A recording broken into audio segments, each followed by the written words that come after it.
Khalid Battle, Director of Housing Program Operations here at DCA. We serve 149 of the 159 counties here in Georgia.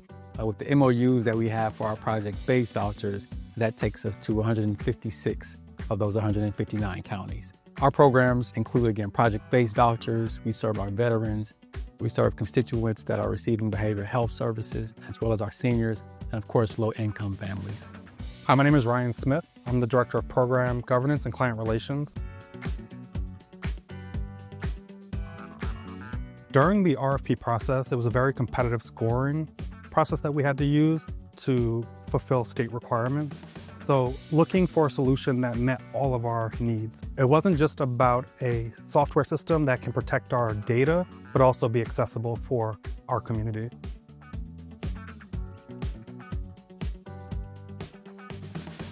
I think one of the biggest things was efficiency. Just from a time perspective, it was taken from our vantage point entirely too long to complete recertifications, to pull up basic information in our previous system. Having a solid software system is very important for data integrity, but making sure that it's accessible to people in all corners of the states with all different backgrounds was most important to us. We wanted to make sure there was ease of use. We wanted to make sure that there was usability anywhere in the state and make sure that it was a system that we feel confident that we could provide over the phone support to avoid long drives into our office or unnecessary visits into our office. Because of our large jurisdiction, we had to find a solution that considered all factors within our jurisdiction. So not only our income limits throughout the state, but also our utility allowance amounts, as well as our payment standards. Working with Yardi, we had to find a solution to make sure we are properly reporting out every program type in relation to its location throughout the state. So it was a very complex plan for our agency, being that we cover such a vast area. We were able to sit in with them and learn from the trainings, where we were able to develop a whole new process, streamline our current processes, aspire, learn how to navigate through Yardi for some of our new employees that had never experienced Yardi before. It was really, really helpful. We saw about a 50% reduction in the amount of time that it takes for us to complete recertifications once Yardi went live. You can imagine the significance that that played on our team to be able to use that time to leverage all the other things that we needed to start to complete once that conversion was done. So that was really big. Technical assistance was also really key.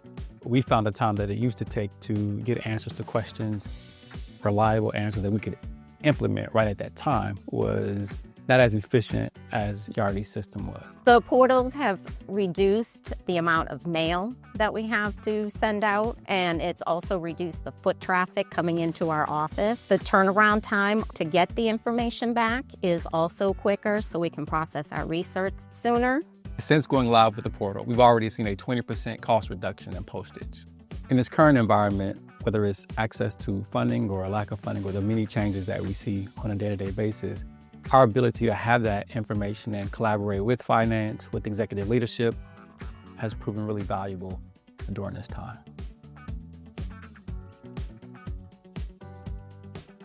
Embrace the change. Be willing to accept it. It's going to be different. I mean, it's going to be worth it in the end. Do your homework and make sure you show up to weekly meetings. Learn from the pilot conversion.